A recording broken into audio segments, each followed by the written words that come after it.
À la suite d'une bombe en Espagne, le Real Madrid décide de contre-attaquer et l'UEFA prend une décision. Mais avant de continuer, abonnez-vous à la chaîne et activez la cloche pour recevoir toujours de nouvelles vidéos. Dans le sillage d'un affrontement intense entre le Real Madrid et Osasuna, une ombre plane sur le déroulement du match. Ce ne sont pas seulement les 4 buts marqués par l'équipe de la capitale qui sont en discussion, mais les paroles toxiques et préjudiciables qui ont empoisonné l'ambiance sportive. Le lundi a apporté non seulement l'écho des applaudissements de la victoire, mais aussi la résonance des insultes dirigées contre l'un des joueurs du Real Madrid, Vini Junior.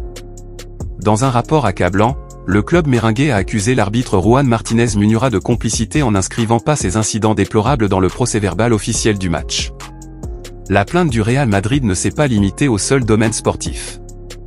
Non, elle a résonné jusqu'aux plus hautes sphères, atteignant les couloirs des instances disciplinaires et anti-violence. La plainte a été déposée devant le comité disciplinaire de la Fédération espagnole, tandis que les injures racistes ont été transmises à la Commission d'État contre la violence, le racisme, la xénophobie et l'intolérance dans le sport. Il ne s'agit pas seulement d'un cas isolé de comportement irrespectueux, c'est le reflet d'une blessure plus profonde qui imprègne le monde du sport.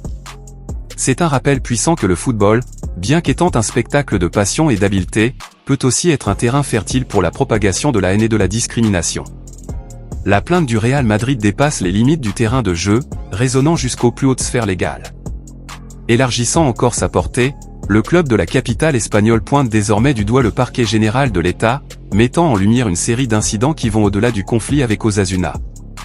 Le document de plainte ne se limite pas aux matchs récents, il sert de témoignage d'une lutte continue contre l'intolérance et les préjugés. En mentionnant des actes survenus lors de matchs précédents, tels que les confrontations avec le Barcelone en octobre 2023 et l'Atlético de Madrid en Ligue des Champions en mars 2024, même lorsque Vini Junior n'était pas sur le terrain, le Real Madrid met en évidence la persistance et la gravité de ces problèmes. Cet élargissement de la plainte souligne que la lutte contre la violence et la discrimination n'est pas un combat isolé, mais plutôt une lutte qui embrasse tous les aspects du sport. Il ne s'agit pas seulement de protéger un joueur ou un club, mais de défendre les valeurs fondamentales d'égalité, de respect et de dignité. En réitérant sa volonté de prendre les mesures nécessaires, le Real Madrid montre sa détermination à éradiquer la violence à laquelle Vini Junior et d'autres joueurs sont confrontés dans le football espagnol.